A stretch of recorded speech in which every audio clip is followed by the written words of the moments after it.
You ask Tiger to solve.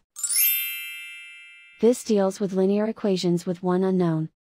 The final result is y equals 15. Let's solve it step by step. Simplify the expression. Group the coefficients.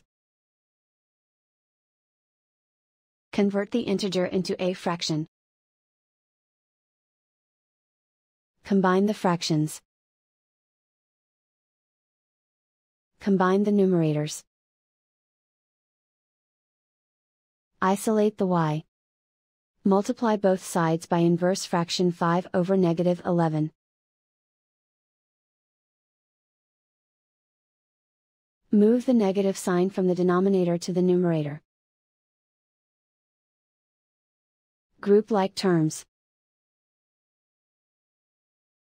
Multiply the coefficients.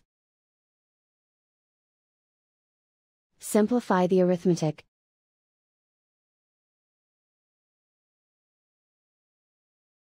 Move the negative sign from the denominator to the numerator. Multiply the fractions.